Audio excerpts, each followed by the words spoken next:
Welcome to Whispers, everybody, on AM 1600 the Valley's Watchdog. I'm supposed to be the one messing up tonight. I know it's we've had a flabbergasted couple of 30 seconds there. We lost the music to the show. We got it on though. It's 8:09 p.m. It is degrees. This Lola. says 46, Yeah, but I was I don't saying. think I'm buying it. Well, I mean, it's isn't colder in too here, bad. I think. That's here on my computer. My computer says 43. Okay, we'll go with 43. 43 here, downtown Wheeling. Give us a call, 301-214-1600. If you're out of the area, call us toll-free, 866-514-1600. Yay. Oh, man. This has been a long All right. couple of days. So It has been quite a long week. We missed you, Lola. Already? Already. Aw, you guys. All right, we're going to jump right in. We got a guest real quick. We got two guests we're bringing to everybody tonight. Our first guest is Stephen Bassett. He is the executive producer of the Extraterrestrial Phenomena Political Action Committee. He is the creator of the Paradigm Clock and the executive producer of the X Conference. He is currently organizing the Million Facts on Washington to urge the U.S. government to disclose their UFO files. Did I write down producer? Yes, you did. My Lord. I'm sorry. I've been sick and I'm on drugs. I see. Well, So it's director. I should have Executive written director. director. I was even looking at it. I was copying from paper. whoever you are, Stephen. Stephen, just chirp right on in. My bad. I'm sorry, Stephen. It can't As long as get you any spell worse. my name right, I don't care. I told him to make sure before. He's like, I was like, make sure you spell the name right. And he's like, what does it matter? I was like, come on. So I It's did a make respect sure. thing. It is. It's a respect thing. So- How you doing, Stephen? I'm doing just fine. Can you tell us a little bit about what you do? What is the Extraterrestrial Phenomena Political Action Yeah, Committee? what is all this stuff with a long name? Yeah. That's right. The Paradigm Research Group was formed in 1996. Its goal was to advocate for the solution to the UFO ET question, a political solution, which is to say, to advocate for the government to acknowledge what had already been well proven by 1996, many times over, that there is an extraterrestrial presence engaging us. The government knows about it. The government embargoed that fact from us for national security reasons. That advocacy has now gone in its 12th year. In 1999, PRG opened its Political Action Committee, which is XPAC, Extraterrestrial Phenomena Political Action Committee. And also PRG is registered as a lobbyist with the House and the Senate on this issue. We've run conferences, the S Conference. I've run for Congress on this issue. And done everything else possible to bring about this political solution. And I honestly didn't think it would take this long. I thought we'd be done by the year 2000. But history is funny. Things happen, right? It's always something, as Emily Littell used to say. And now it's 12 years since I entered the field, but we're very close. I think we're just about the end of the truth embargo, and I think the government is very soon going to announce to us all those good people, that, yeah, there's ETs here, and don't worry about it. No, I was looking for the Paradigm Clock. I actually remember when I called you the day, I did not realize after I got your bio today it said Paradigm Clock. I remember the Paradigm Clock back in. I remember seeing it I think 99. Yeah, And- yeah. I launched that to the web late 97. It was one of the first things that I did. The Paradigm Clock was just another advocacy tool. In this case, it was public awareness. It was modeled after the Doomsday Clock, which was still around and still needs to be around, which was created in 1947 by the Bulletin of Atomic Scientists to publicize the fact that, if we're not careful, we might have a nuclear war, folks. Yeah. And midnight on the Doomsday Clock was nuclear war. And so if things in the world, events in the world would would push us closer to potential nuclear war, then they would move the clock closer to midnight, and they'd publicize that, and they'd get a lot of press. And this way, I watched that happen all through my youth. Born in '46. So I created the Paradigm Clock. And what's midnight on that clock? Midnight on the Paradigm Clock is disclosure. It's this event that we're referring to. It is, in fact, the government finally acknowledging what we've known for a very long time, that, yeah, there's extraterrestrials here. You're not alone. Don't panic. We got more to tell you soon. And here's some other things you need to know. And that Paradigm Clock has been set at just 15 seconds to midnight.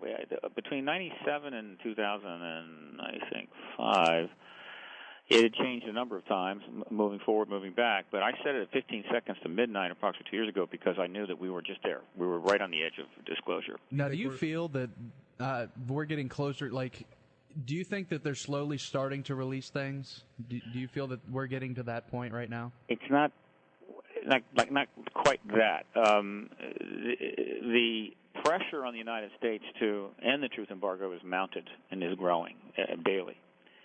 The United States, though, has never had a policy release. It's really had to be forced to release documents through the FOIA, and it's resisted efforts to really engage the issue because that's because the issue is informally embargoed. Other nations, on the other hand, are releasing information. Recently, a lot of information. The United Kingdom and France have been releasing major portions of their classified files, citing reports. All of this, of course, creates news cycles, particularly the UK, which releases their classified files on a time release basis. Every so many months, they release another batch, which creates another news cycle. This is not simply they're not just cleaning up house there.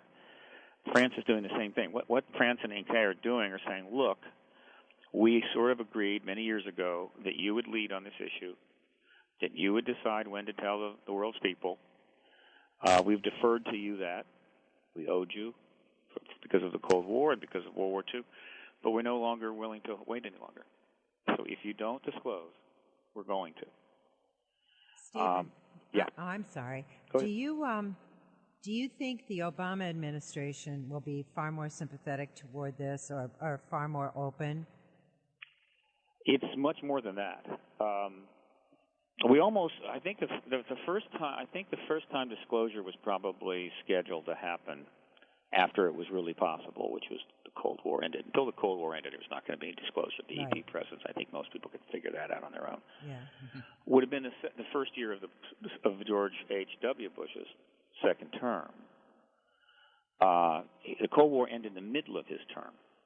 And so it wasn't just going to happen right then. But before they could in the meantime, we had a war develop in Kuwait. But then that was settled, and I think he was the ideal president from the insider's point of view to be the disclosure president because he had all the right credentials and all the right connections and all that. But he lost, and he lost to a man who the military intelligence community had no respect for at all. Right. And as a result, I think they immediately committed that, no, disclosure's not going to happen under Bill Clinton's term. And a lot happened during those 8 years, though, and they got very worried that it might happen, but it didn't. And then he was replaced by George W. Bush. Now, a lot of people may be surprised to hear this, but George W. Bush was not well thought of by the military intelligence community. They were very worried about him from the get-go. As well as they should have been. And there were a number of reasons for that, but he did have the connection back to the father, who was, in fact, a very substantial person and still very well respected, connected. They named the CIA headquarters after him, after all. But as you may have forgotten, but when after current Bush took president, his approval ratings plummeted almost immediately,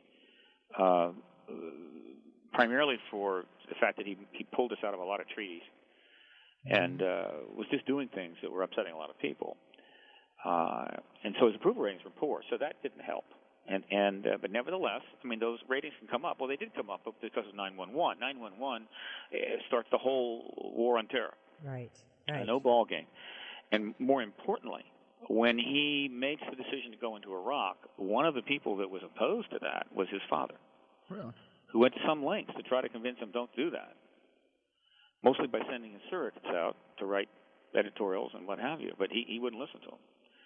And so essentially, there was a significant breach between George and his father at that time.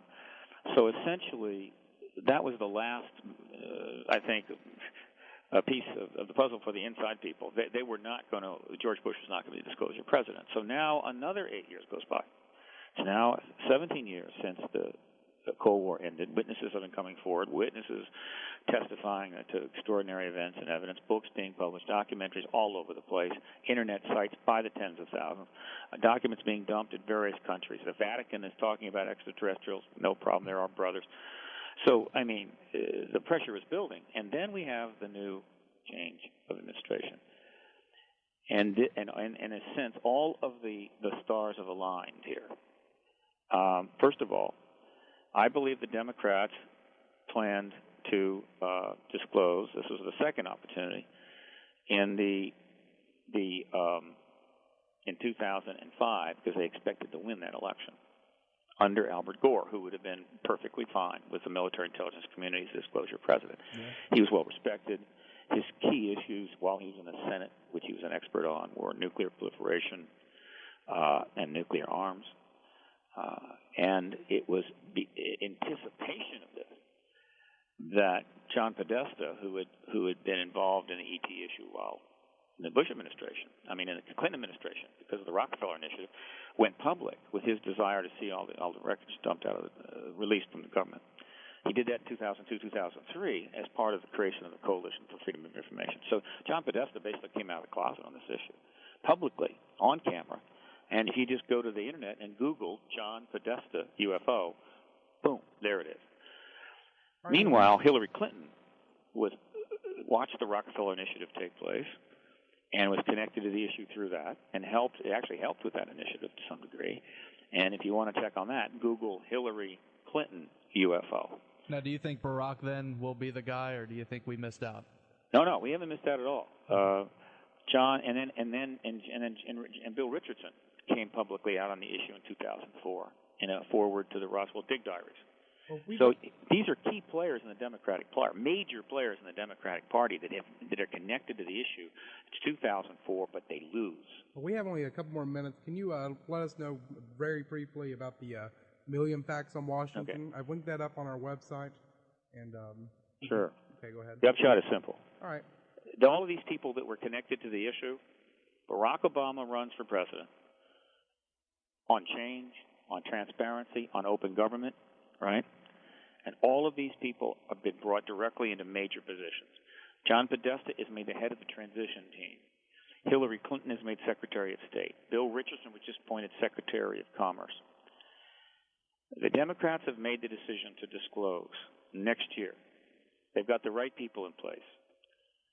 And my job as an advocate on the issue is to make sure they don't change their mind. And so that launched the Million Facts on Washington, October 1, home-based factsonwashington.org. And the goal is to get as many letters and faxes and emails as possible into the President-elect's office, the transition headquarters, between the election and the inauguration day, January 20. Now, thousands of letters and faxes are already pouring in. We've got examples of these letters up on factsonwashington.org at the website. You can go see them, read them. They're very impressive. Do you have that link, Nick? Yes, I do have that link. Okay, we got that link to our website so that people can click on it and help you out.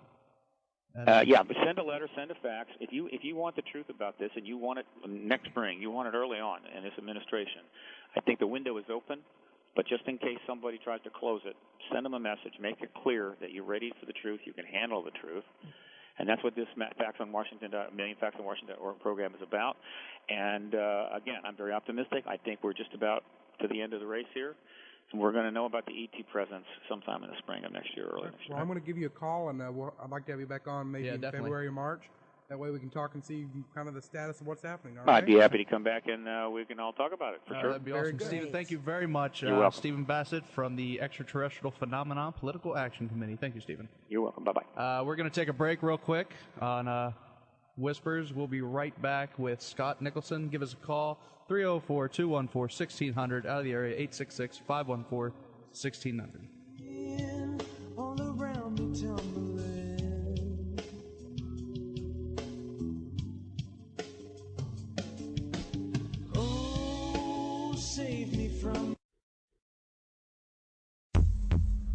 Do you want to dive into the bizarre world of the paranormal? Do ghosts, UFOs, or the supernatural amaze you to the point of wanting to learn more? Then you need BVRN, the Black Vault Radio Network. With more than 750 hours of on-demand talk radio, syndicated from more than 35 shows, the Black Vault Radio Network is your one-stop shop for the world of the unexplained. Check us out and tune in 24 hours a day. www.blackvaultradio.com. Again, that's www.blackvaultradio.com.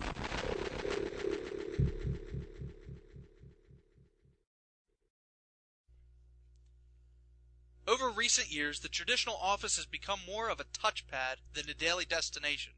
Long gone is the reliance on a landline to work away from the office. More people are performing work from home or other locations thanks to technologies like GoToMyPC that let you take your office wherever you go. With GoToMyPC, you have freedom from the office, enhanced work-life balance, and increased work flexibility. When choosing a remote access service, you need to make sure it's easy to set up, easy to use, and affordable. That's why you need GoToMyPC. And you can try it free for 30 days. For this special offer, go to mypc.com/techpodcasts. That's gotomypc.com/techpodcast. Take your office with you wherever you go with GoToMyPC.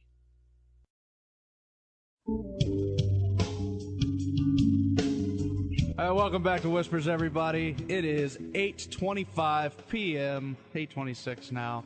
43 degrees out down in downtown Wheeling. I am so tongue-tied today. Oh, man, please forgive me.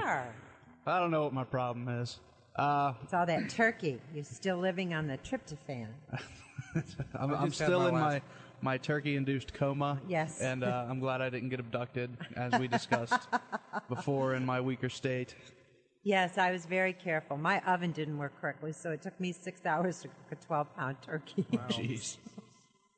Give us a call here, 304-214-1600, toll free 866-514-1600.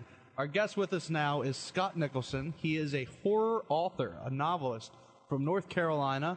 His latest book is They Hunger, which Publisher Weekly describes as a vampiric deliverance. It moves quickly and assuredly, offering some fine scares along the way. Scott has published several novels, stories, short stories, poetry, nonfiction magazine articles, and has written 5 screenplays.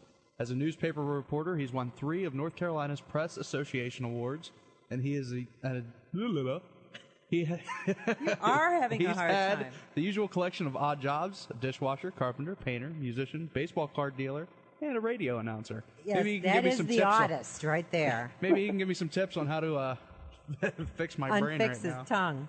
Scott, you with us? Hey, yeah. How you doing, buddy? Can you help great. us? Help me. Y'all got snow on the ground up there?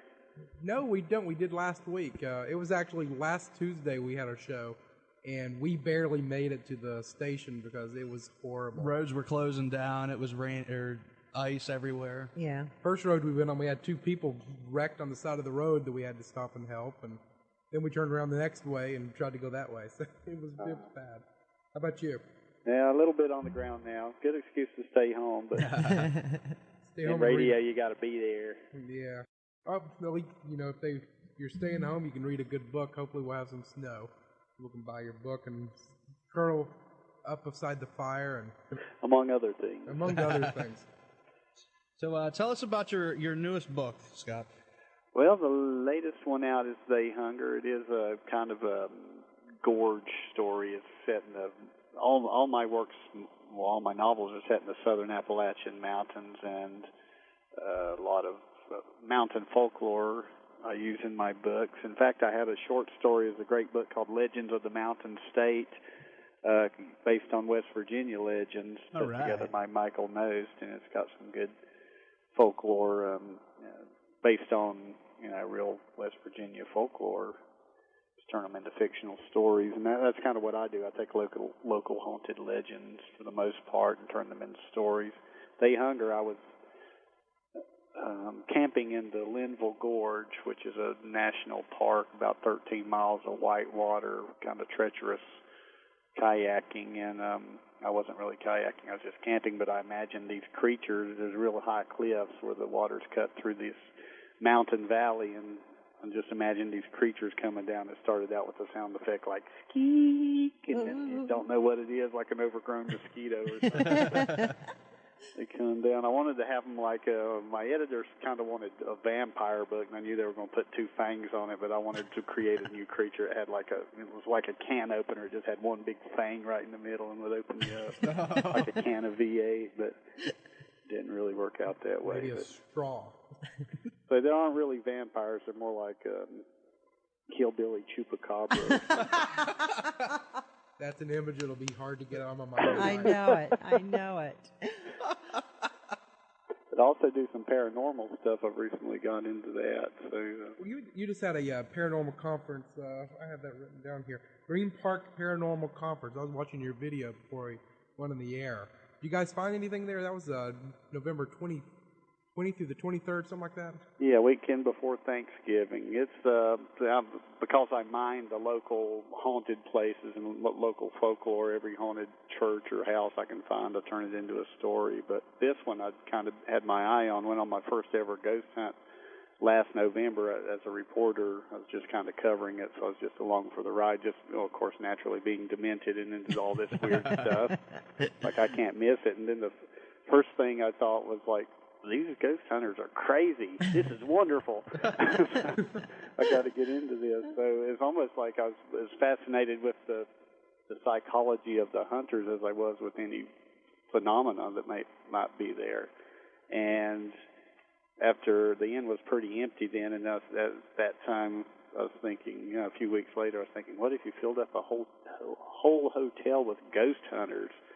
And it ended up, we didn't quite fill it up, but we had over 100 people there and doing ghost hunting, a bunch of panels. And it was the first effort, but it was a really neat community, mostly because I didn't present myself as a paranormal expert. I'm more of a curious, I'm researching it now and learning more about it, but at the time it's just like I almost wanted to do it as a social experiment and like what kind of people we want to draw. And really fascinating that a lot of people, this was their first ever paranormal conference or anything of this kind. It seems like there were a lot of closet ghost hunters who had watched a few shows, and it's kind of like this is the first time they'd ever dared to admit it, You got people to come out of their paranormal closet? Yeah. And I actually had what may have been an experience and because I went in like not wanting to believe, because it's like, then I'd be walking around a haunted hotel all weekend. And I've been in there before on my own. It's kind of like, you start hearing stuff. And I go to haunted places, but always go as in the daytime and like with this real kind of academic, almost snotty attitude of like, oh, there's nothing here, just because I don't want to see it, because then I'd have to be scared. But about 2 a.m. we had the hunts organized to break them into groups, and so we had to cycle it through so everybody got into the most haunted rooms. And about 2 a.m. there's about 12 of the hardcore people left. And we're all in this control room. We had like 16 monitors set up, and we had cameras through every part of the hotel so that we could film even when we weren't actually hunting. And then I thinking about money, like, how am I going to pay for this? And then I felt what felt like the pressure of a hand on my hip just above my wallet. Not like someone's trying to pick my wallet, but almost like something thinking, okay, yeah, you're thinking about money, so I'm just going to mess with you. And I turned around, and it's like, I'm very aware of my personal space, and I turned around to see who it was. And it was your ex-wife. Yeah, well, no, she got it. She didn't have to take the back through. That's another horror story unto itself. But no, actually, and I'm still to this day not sure what, I was kind of embarrassed. It's like, I don't want to believe that happened, and I'm kind of sad about it because I had some friends there with like thermal imaging equipment and thermometers and things. We could have seen if there was any actual physical change that might have made it something besides something in my head. But even now, I'm willing to believe that, I could create that with my mind with even if I did imagine that touch, my mind may have enough power to actually change the temperature of my skin to create that whole set of whatever physical. So basically, I'm unconvinced at this point, but it was real enough that I admit it was something, whether it was in my head or somewhere else. You should come up to the prison with us. We have a local state penitentiary that's supposedly really haunted. We've been in there several times. What are you getting? voices, We've got all kinds of stuff. EVPs, and People have some seen apparitions there. Some people have been scratched, that kind of stuff. The Shadow Man. Oh, these are mean ones, huh? Yeah, Oh, it's yeah. evil. This was a very bad It, prison. it was one of the most violent prisons, wasn't it? How many people Yeah. died? 900 Almost 1,000. Almost were 1,000 people either killed. executed or just Murdered. killed. Yeah. You guys have a lot of haunted tunnels up there, don't you? I was up in Charleston for a book fair, and I remember reading Halloween stories about the haunted tunnels, train tunnels and things. We have one here, Tunnel Green. That might be one of the ones you've heard of, where there was supposedly a murder of an immigrant that took place, and when the train came through, the ghost appeared to all the people on the train, showing what happened to him, and they actually supposedly reported, they saw this, and they arrested the guys that killed him for his money. So, interesting stories. I've heard that one. I can't think of any other ones off the top Well, of my we've head. heard now that the Capitol Music Hall is, where Jamboree USA was for many years until Live Nation closed it down, and that's another horror story too. But I just found out about that a couple weeks ago. We had a caller that used to work there when she was like 13 to 18, worked concessions and then cleaned after. People see apparitions and things there all the time. The stagehand, was it? Yeah, well, that grabbed her ankle as she was climbing up backstage to go up on the roof to watch fireworks. Something grabbed her ankle. She looked down. Of course, there's nothing there. And later on, she said something to the older people working there. They said, "Oh, that's the stagehand. He does that all the time." And I'm thinking, yeah, okay. But that's another place that I would love to get in and like spend the night, because it's probably loaded with good energy. If you're looking for crazy people, you came to the right place. Yes, you did. Yes, you did. In fact, we'd probably be good for a few short stories if you really wanted to sit down and talk. But On the radio station. Yeah, well. It is haunted. Lola believes that there's somebody that stands and watches Now, her. a ghost whisperer told me this, that there is a ghost here that is kind of in like with me and got mad because So we're waiting for something to happen. Yeah, So it could but it happen never tonight. does. It never happens. So, Scott, how many books have you written? Well, 8th and 9th are coming out shortly. It's hard to tell with publishing and the state of the economy and who can pay their printing bills. My 8th book is a story collection called Scattered Ashes, which is up for pre-order at darkregions.com. It's basically the best of my short stories from the last 7 years. Oh, wow. In a variety of genres. There's about 20 stories in it. Mostly ghost stories are my most common fare. Some few dark fantasy and that kind of thing. And then a novel Listen to called- how you get real quiet when you start saying that. Yeah. What, ghost stories? Or? No, dark fantasies. Yeah, it's kind of, fantasy's a loaded word. But we won't go there.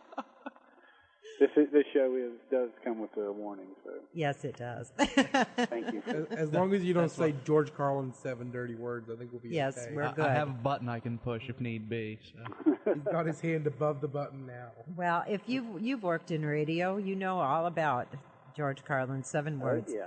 And I'm the producer, so if somebody really ticks me off by saying one of those, I don't take it nicely. And she'll say one, too. After we get off the air. Yeah. Then Jordan and I have to pay a lot of money. Yeah, and plus you can be colorful without using those words. Absolutely. Of course. Absolutely. In fact, it's more fun to try and come up with other things. Oh, horseradish. But what? Oh, please don't get Jordan started on those words. I've often wondered this about people that write horror stories. What is your thinking process? Are you always in kind of a strange place in your head, or is this something that you have to sit down and consciously think out and then pad the idea with, description?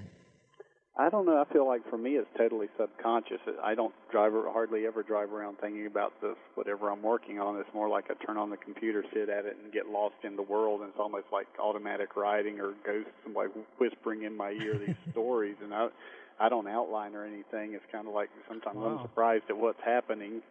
and let it take a life of its own. So it seems like when the stuff that's most successful is when I'm out of the way and it's just like flowing through from a secret land. But I want the check made out to me. Absolutely. I just kind of went, because I like to write too, and I just wondered if everybody just kind of lets it flow. That's what you kind of hear. And then other people are very structured, and they have all of their characters outlined and the outline of the story, and they just kind of build upon that. Yeah, I believe whatever works for you, and you kind of have to find the way that works for you, because everybody is different. Anybody that tells you this is the way you do it, and it's like, no, this is the way you do it for you. Yeah. Your personal truth is not a universal truth. So if you are a writer, I encourage you to just tackle whichever way works and don't second guess it. Plenty of people out there will tell you you're wrong. Don't worry about that. You have to believe in yourself. I know my first rejection notice just devastated me. But now, what? They get a few hundred and they don't scar you anymore. It's sort of like high school dating. Oh, thanks. Lola's gotten flashbacks now. Another horror story written just now. Absolutely. Go ahead, Jordan. Okay. Now, Scott, the backgrounds of your stories, there's a reason you write the way you do and why you do it. Can you share some of that with us? I believe people ask me, why did you start writing what they call horror? It doesn't feel like horror to me, because I'm rarely scared when I'm writing it. I'm just mostly freaked out by what these weird people are doing, and am I really that strange? But I'm over it now. But just, I think I grew up with my grandmother telling these folkloric ghost stories, and just sitting on the front porch as the sun's going down and starts getting dark, and you get the stars coming out, and a little bit of fog or whatever, and just the atmosphere of that kind of sticks with me, and I kind of feel like I'm writing modern folk tales, kind of structuring them in a more commercial storyline, but still there's that magical element, just a sitting around the campfire kind of storytelling, which really appeals to me. Where are you physically? I'm in the Blue Ridge Mountains of North Carolina, a little town called Boone. Appalachian State University's here. Oh. We got a lot of football notoriety lately. Always win the championships, and used to beat Marshall, Marshall used to be our big rival. Yeah, and then you beat Michigan. I was going to say they beat Michigan. Yeah, so. that really scarred me for quite a while. But congratulations! I'm glad you won. Yeah, we have an interesting makeup. We have the university town, but we have cows, and the mountains. It's a good, real beautiful area. It used to be a place where it was easy to be poor, and all the writers and artists used to retreat up here, and then it kind of some second homeowners invaded it, and it's a changing area, but it's kind of nice. Got good energy. Yeah, I used to live in North Carolina, but I lived in the beach, Emerald Isle, Morehead City, that area. Oh, yeah. So drove through Blue Ridge Mountains, which is beautiful. Fancy Gap. That's always the name I remember, Fancy Gap. Yeah. So Mount Airy, Mount Pilot. Yeah, we have a number of Possum Hollows, as you can imagine. Oh, I love that area of the country. I really do. Now, would you say the environment that you're in would touch your stories there? You said with the hunger that you were out camping and hiking, and you were like, hey, what if monsters were coming out of the walls? Definitely, there's sort of a sub-theme in my books, because I base all of them kind of in a fictional version of this area. And one of those sub-themes is the change between old and new. You have the old ways, the old mountain ways, the Scottish folklore and those magical, those folk beliefs of witches and ghosts, and the horseshoe and the four-leaf clover used to allow you to see a ghost. And then it became a good luck charm, kind of how things get watered down over time, and then the change of second homeowners coming in and changing the way of people's lives. And some of my novels are more literal than others, like The Harvest is about an alien infection that hits the mountains, and it's almost a zombie story, but it's just that metaphor of the outsider coming in. You know, in my books, the hillbillies are the heroes. They're the ones getting invaded. It's like Deliverance in reverse. How would I know Deliverance would have to get brought up somewhere in this conversation? Jeez. Can you mute him, please? Yes, I know. I'm glad I've got all the buttons over here. But The harpist seems like something I would actually enjoy. Nick is a huge Alien fan. Aliens crashing down into the Appalachian Mountains. Who would have thought it? All right, Scott, as a horror novelist, what scares you? Really, threats to children. I mean, the Room 1408, the Stephen King movie, is like these movies rarely scare me because I'm always thinking as a creator and thinking, well, what would I do if that story, and how would I, what's going to happen next, and trying to outthink the writer and the storytellers. But that one is something about the child just is really, as a parent, that's about the most emotionally wrenching thing you can think of, that helplessness and loss that really is the most terrible thing I can imagine. so, in other words, do you enjoy reading other people? Like, say you pick up a Stephen King. Does it, or are you always just kind of looking at it with that second eye of, well, I think I would do this a little different, or, that kind of thing?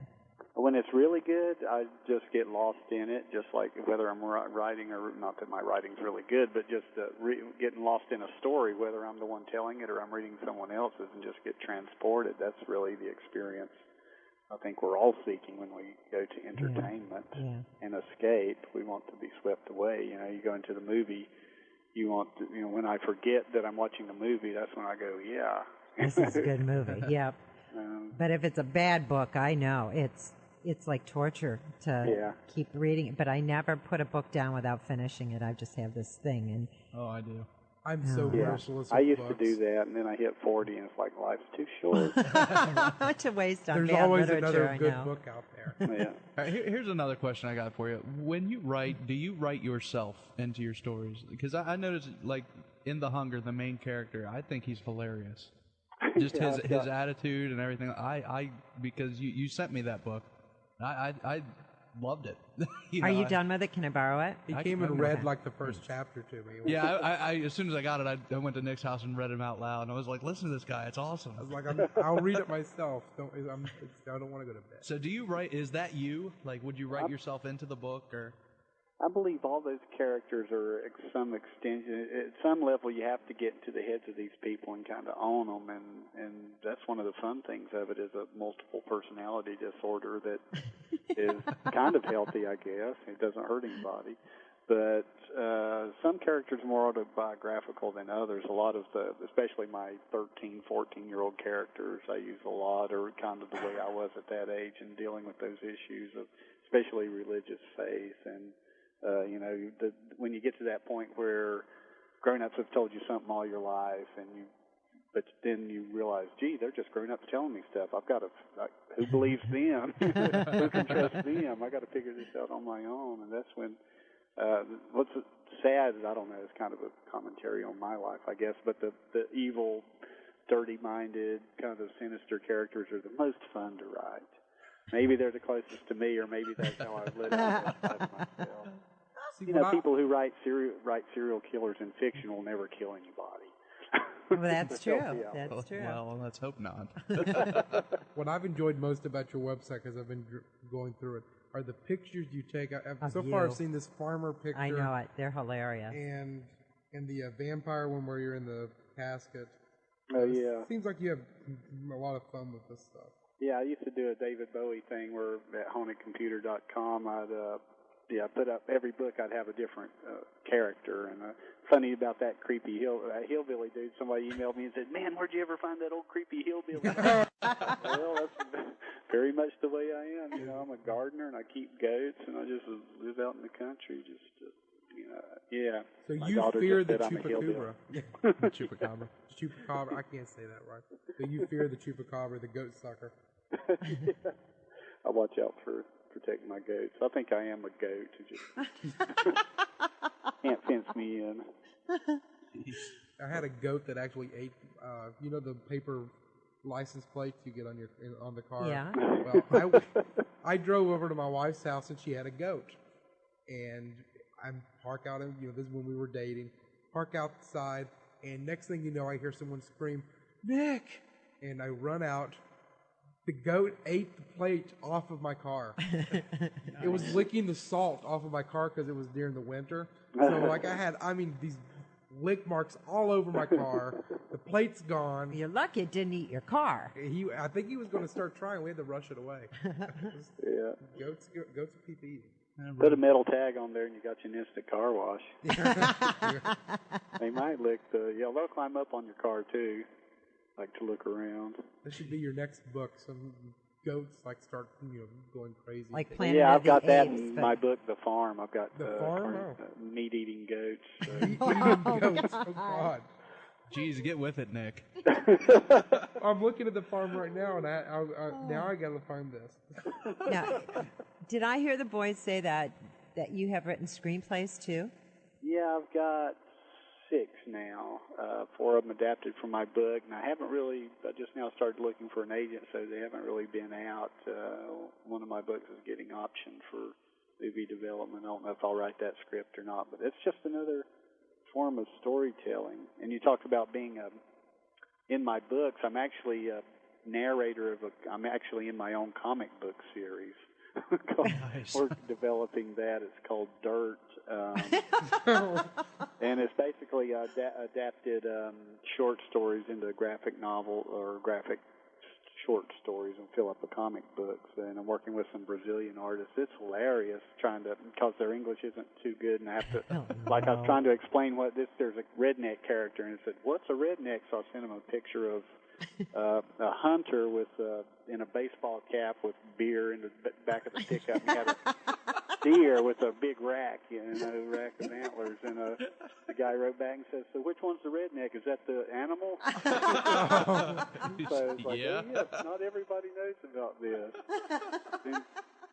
Taught me a lot about English, actually. You have to bring him up and do a fact-finding mission in the mountains. Write that into a story. Yeah, I figured they were universal, but I guess maybe they call them different things in different places. I'm sure. I'm a redneck, so I can say that. I'm a hillbilly, so I don't know There we if go. that's above or below rednecks in the pantheon. My uncle says he's a Hill William. Yeah, he's not a hillbilly, a Hill William. A little more sophisticated. A little more sophisticated. He's bona fide. We Puts actually wear ice in his shoes. moonshine or something. Oh, jeez. I can't think of anything else now. And I had a list of questions that I was going to bombard you with, but you're so funny. I wasn't But expecting you know that. it all. Uh-huh. Yes, yes. Well, I just She invite is a people- woman. If you are a what? A woman. She's a woman. Oh, Yeah. Elsie. They know it all. Yeah. Yeah. Okay. I'm also going to invite people to come by my website, hauntedcomputer.com. I also have a lot of writing articles, and it's kind of a bittersweet advice at times. It's kind of like everything I thought I knew was wrong. But it's so much fun. I think everybody should try writing. Now, you also have one of your stories. You've read the story and put it out as a podcast. I noticed that earlier. Yeah, I've done Must several Need to Appreciate. podcasts.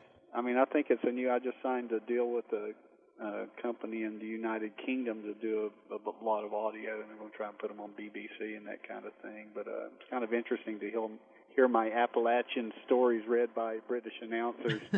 Oh, jeez. Nice. But I'm starting to get a little international. I just got books coming out in the United Kingdom and Spain. I'm working on one in Italy, so getting around a little bit. Wow. Slowly but surely contaminating the world. You've got to get into Yeah. Brazil and teach them what a redneck is. Yeah. They're lacking in this knowledge. They're missing out on a global, need. Phenomenon, yes. Yeah, your writing is excellent. I've only read the one, but I love it, and I'm sure you're going to really succeed in the writing. What do I say? In The selling business. lots of books. What are you trying to You're say? going to be He's going to a big dollar man. Yeah, I hope so. Well, the thing about writing is you never have to retire, and it pays so little that you never can. As long as you got your brains and your fingers, and even your fingers are optional. Yeah. It's voice rec, but so I'm just planning on sticking with it, and just it's how I can stay sane, to be honest. Where can we get your books?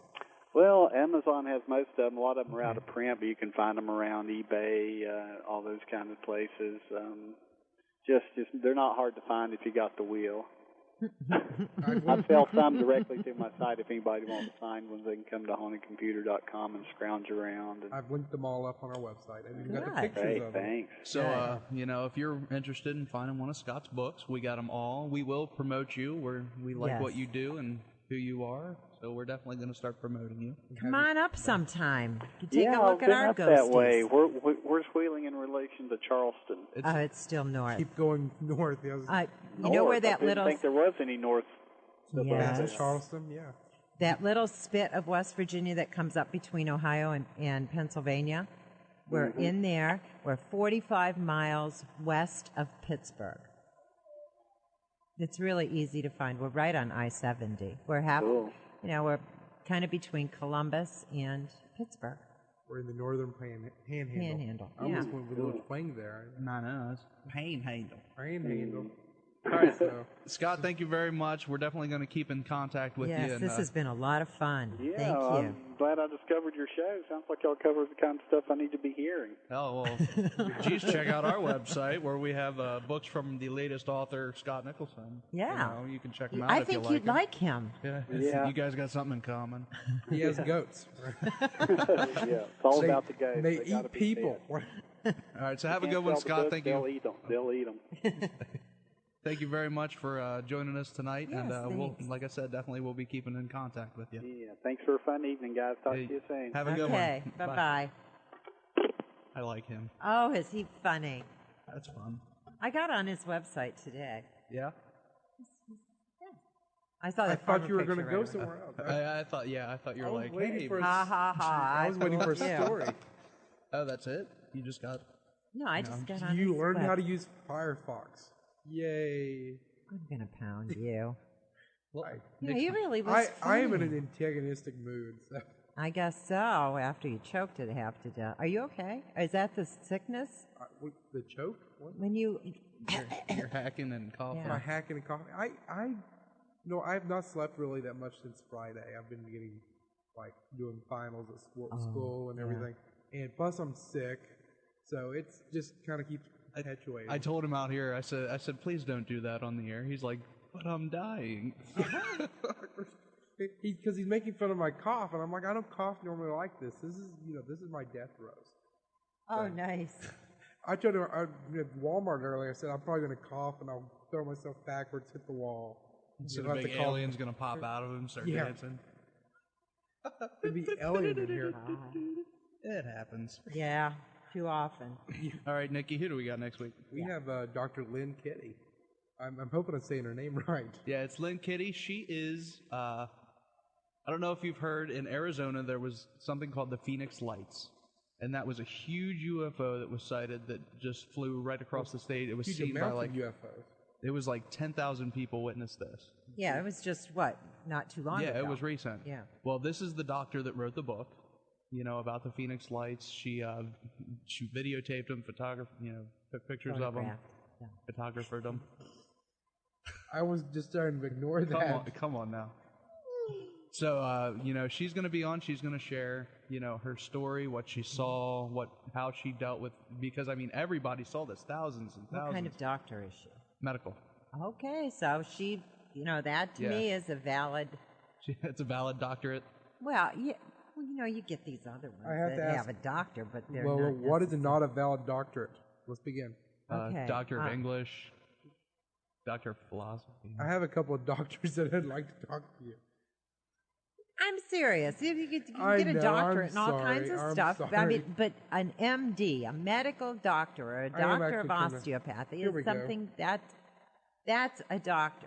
These other ones that throw doctor in front of their name, I think they're just being pretentious. It says here she's an internationally acclaimed physician and health educator who recently pushed aside her successful medical career to pursue the Phoenix Lights book and award-winning documentary project, which we're going to be going home and watching in the next couple of days. Gordon and I are going to pop some popcorn. I've seen it already. I watched it with my mama. Did ya? What? Did you guys have a good Thanksgiving? I didn't ask before the show started. Yes, very good. Yes, I had I 3 love dinners. my family. As you can see, look at me. He was like a stick last week, and look, I sprouted. he said, "There ain't no alien taking me." See, and I foiled them by making dinner. They didn't want to wait that long You gotta have for me to get done. You're a skinny bird. You're going to have a high center of gravity. It'll keep you from being abducted. Okay. Well, gentlemen, And that's all we got for this week. for tonight. All right, tune in next week. We got Dr. Lynn Kitty. Till next week, remember, don't be afraid, only believe.